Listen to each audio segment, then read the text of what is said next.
So how much power does Satan really have? How much you let him? Let me explain. Hang on, I'm going to show you some really cool things. So if you look in Psalms chapter 34, verse number 3. Oh, magnify the Lord with me, and let us exalt his name together. Hold on to that thought, because I'm going to come back to it. Now don't get hung up on it, for it's all you're thinking about, because I want to read to you about 1 John chapter 4, verse 4 says this.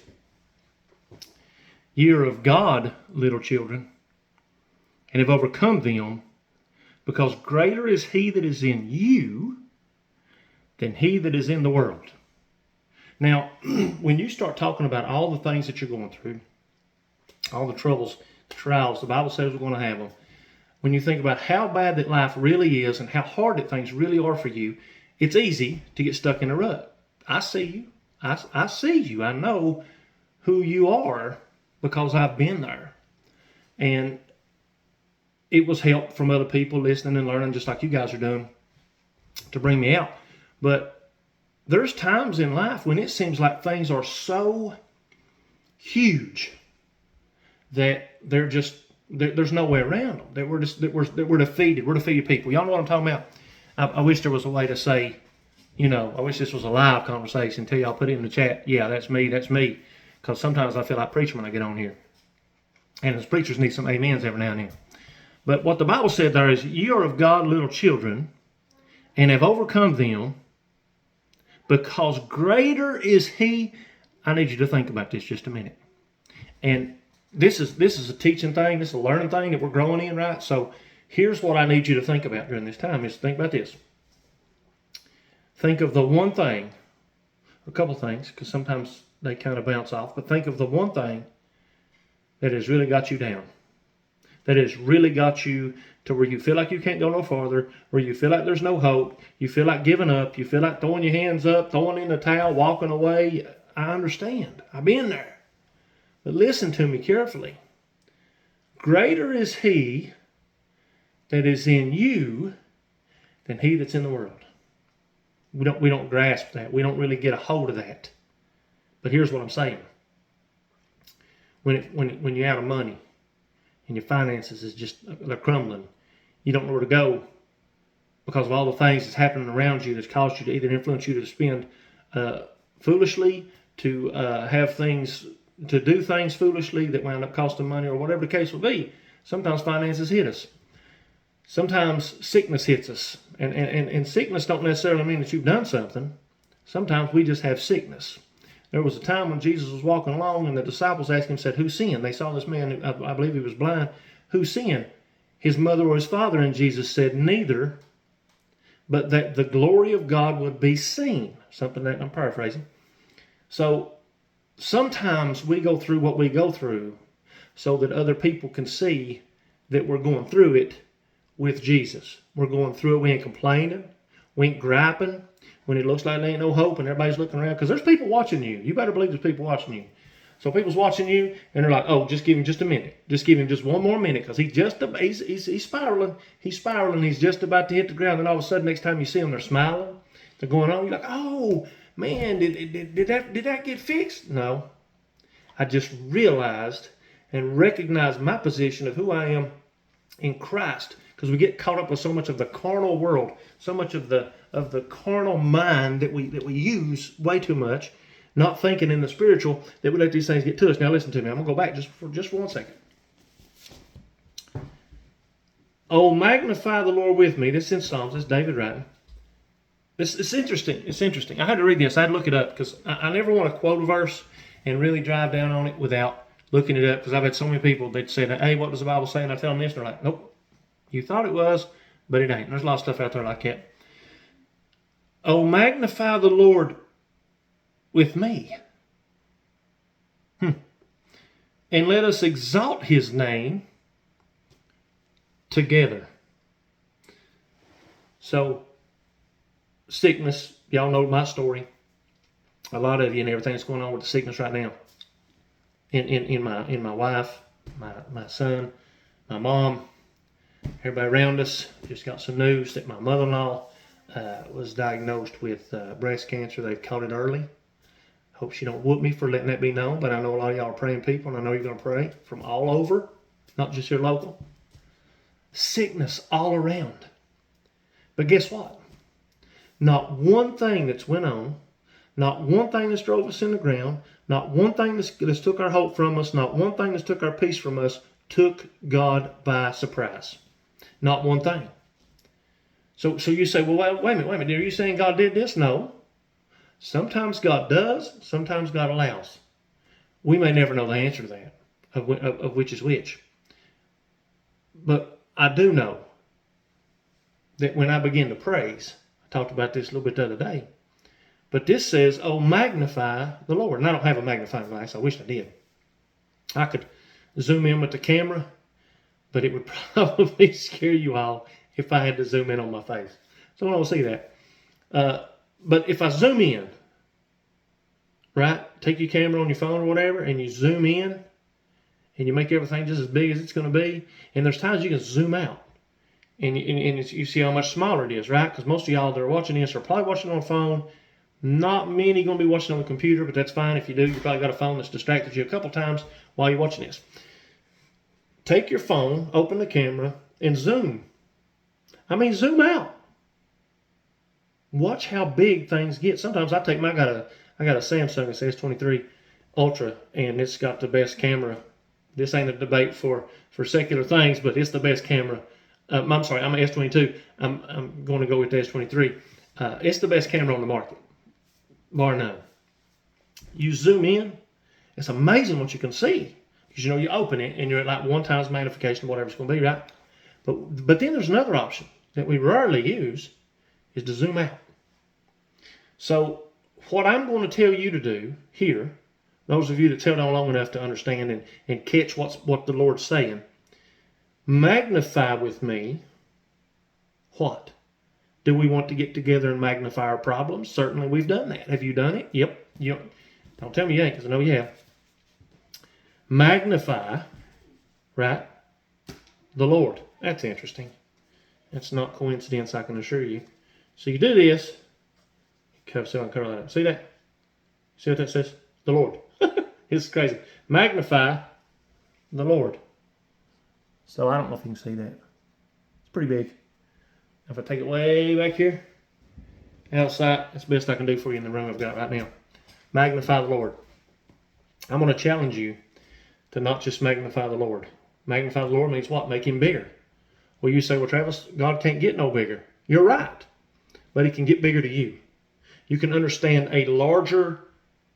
you can have more of a larger understanding of God, right? By things that you do and see. I used it as an illustration. I live in Kentucky, and my little girl, we're on the border of Virginia, and we're real close to Tennessee. So it's nothing to go to Virginia. Common, very, very common to go to Virginia, a couple times a month at least. We go to Tennessee sometimes.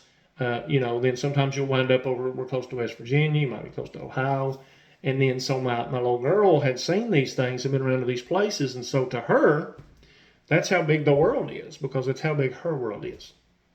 But then we went to the Carolinas, down into Georgia. I took her to Florida. She's like, oh my goodness, we've been in the car forever. What she's really saying is, I didn't realize, I hadn't seen that the world was that big. So what I'm telling you is, the more you begin to magnify the Lord, the larger you can see him get in your world, in your circumstance. How big can God get? So that's a challenge I'm going to give you. But it's interesting that David said, oh, magnify the Lord with me, and let us exalt his name together. I'm in here right now to tell you that greater is he that's in me, that's in you, than he that's in the world. What does that mean? He's greater than cancer, who's in me. He's greater than all these spiritual battles that we're fighting all the time. And if you don't believe that spiritual warfare is real, man, I got some stories to tell you all. I'm talking about real stories. But the spirit realm is very much real. And as all this is going on, when the enemy's trying to attack you through all these different people and these different thoughts and ideas, greater is he in me and in you than all of those things. When you're broke and you don't know how you're going to make it, but you've always trusted on God, greater is he that's in me and he that's in you than in all the world. Do you see where I'm going with this? But here's what I want you to do. I want you to magnify the Lord. Magnify the Lord. And I want you to take the camera of your mind and zoom out. And that's difficult. When you've laid up at night and you've been crying. When your son is in such pain that he sends a simple text message and says, Dad, would you pray for me? Because I'm hurting pretty bad. He don't ever want to let me know he's feeling bad. When you get them texts late of a night and you're laying in bed wishing there was a way that you could take it away and you can't. When your little girl has an accident, a 4-wheeler accident, and she's laying in the bed of the hospital and she's crying, Daddy, help me. When those times come, you can't just take that camera of your mind and then zoom out. Because I can promise you those are some of the greatest things that I've had to face in my life. But you know what happened during that time? My wife would just lean over and she'll say, I think we ought to pray. We was in the ER and some good friends of mine, good friends, I'll never forget them for it. They said, you know, God's got this. I know. And I didn't know. I was crying. I was tore all to pieces. And then the next friend of mine comes up and says, now, Travis, you know we're praying, but you're a man of God, been a man of God a long time. And you know that God's got us, don't you? I said, yeah, I do. And I'm not saying that it brought me back and these problems just shrunk. That's not what happened at all, because we're human. But what did happen was it kept me from falling over the edge. I'm the type of guy that when trauma happens, I'm on it. I know what to do. I'm good. But when everything settles down and I'm not the man in charge no more, I'm not the one that's in charge to wrap them up, take them to the ER, do the things. When it gets into everybody else's care and I've got to sit back and I get a chance to finally analyze what's going on, sometimes I crumble. And man, I crumbled. I know the video's running a little bit long, but I will tell you one more story. My wife a couple years ago had COVID. And she panics out a lot, has a lot of anxiety issues, as y'all already know. But she was bad, and I took her to the ER. And one of the biggest fears she's ever had was to be in the hospital by herself. So now not only was she in the hospital by herself, but she's in the hospital with a disease that everybody's dying around us and everybody's seeing all these things that she was petrified of anyways. And she starts calling and calling on Messenger, you know, so we can do some video calls. And I thought everything was good. And she said, here, the doctor wants to speak to you. And she turned the phone around to the doctor, and I looked at the phone and I said, what's going on? He said, if we don't give your wife these monoclonal antibodies, she's going to die. She's really, really bad. Now, she had been improving. And I was like, at first it just, what? I don't understand. What are you saying? I don't get that. I said, what's the chances if she takes them? And literally, he looks at me and says, 50-50. Rage in my mind. I don't get upset. You that know me know that I don't get upset. It takes everything in me. It takes a lot to get me upset. But that day I wanted to go through that phone on that doctor, because he got to know with the situation she was in with anxiety and worries and things that it shouldn't have been. He should have never said nothing like that. So I told him, was living beside her mom and dad at the time, and that was before we got flooded, and I told my little girl, I said, go over and get Papa. Papa, come over there. We was talking, and he didn't know what to do. And I was staying strong, right? I'm the dad. My little girl's right there with me. I got to stay strong for her. Got to be strong for my wife on the other side. Baby, God's got you. God's got you.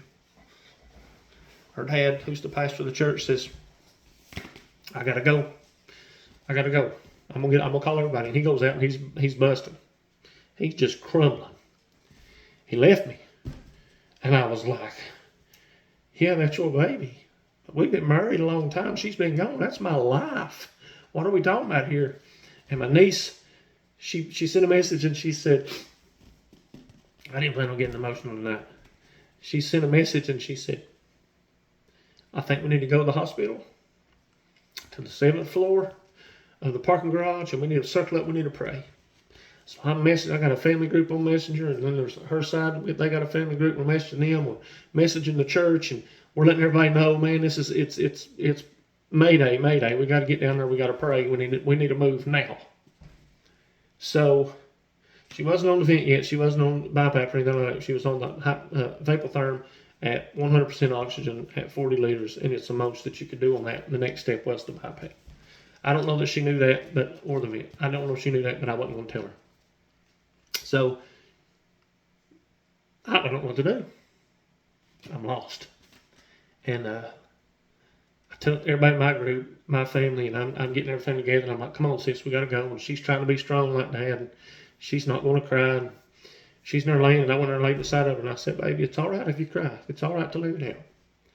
When we got our stuff together, and about that time, I opened up the door. I guess it's time for me to be a crybaby tonight. I opened up that door, and there was my mom. And she just looked up at me. She didn't say a word. And she wrapped her arms around me. And when I could get hold of something solid, I just cried. And she said, we got to go to the hospital. And I said, yeah, we're going. And she said, son, I've left my phone at the house.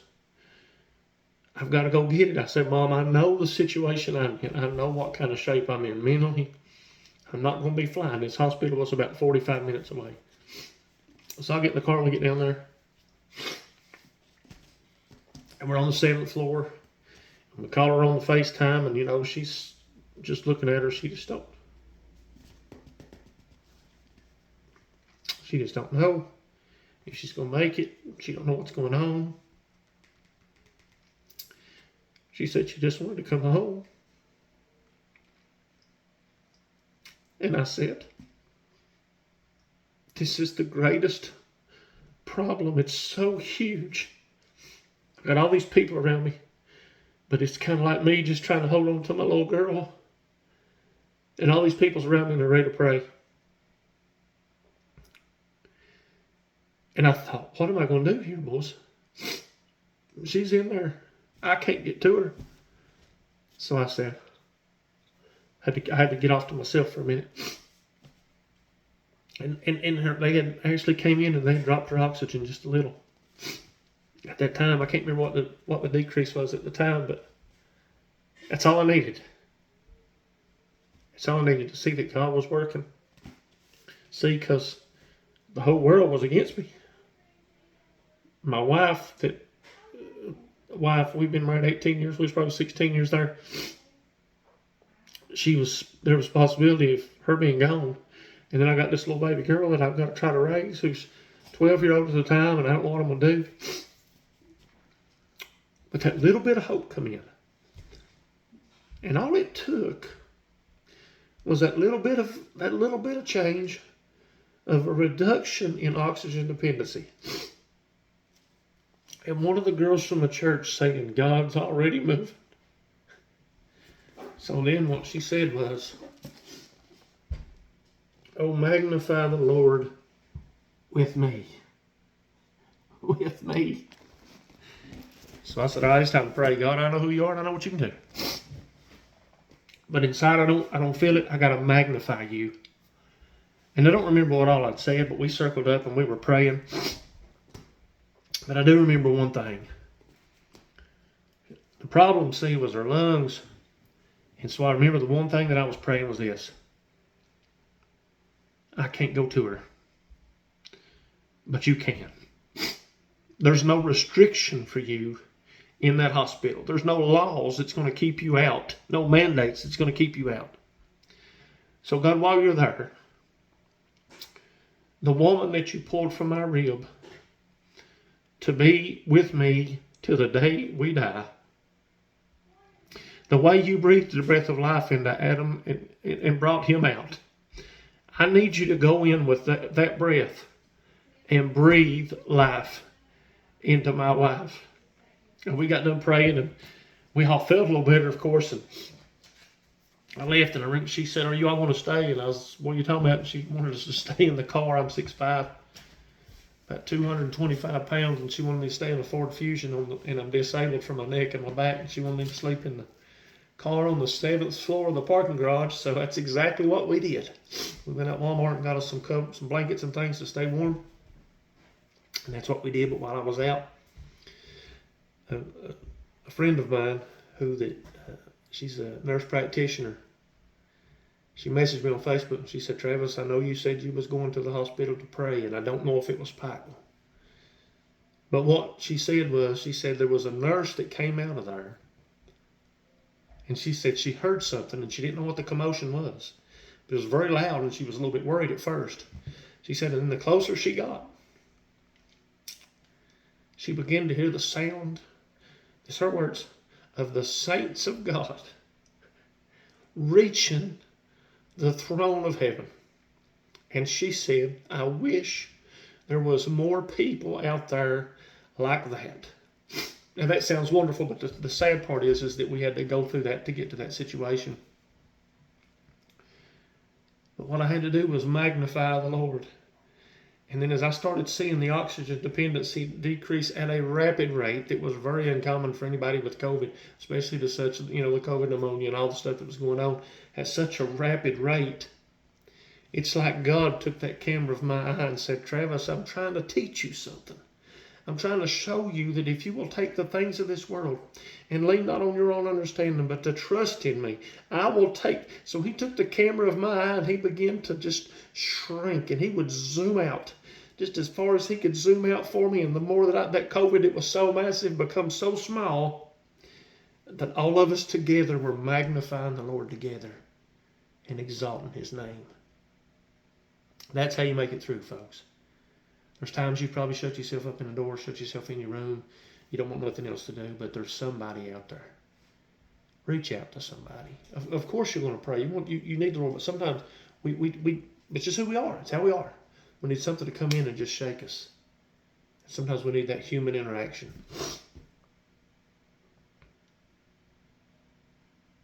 If that's you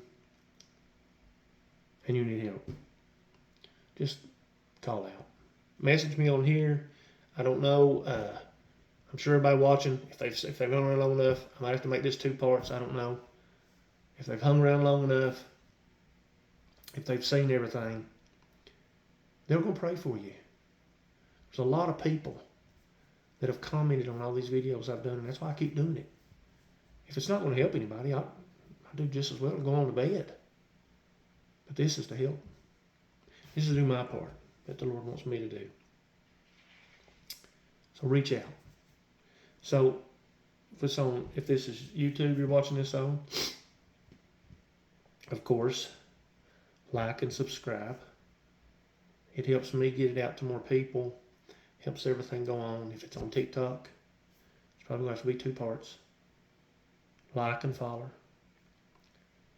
If it's on Facebook, like, comment, follow. Anything you want to comment on.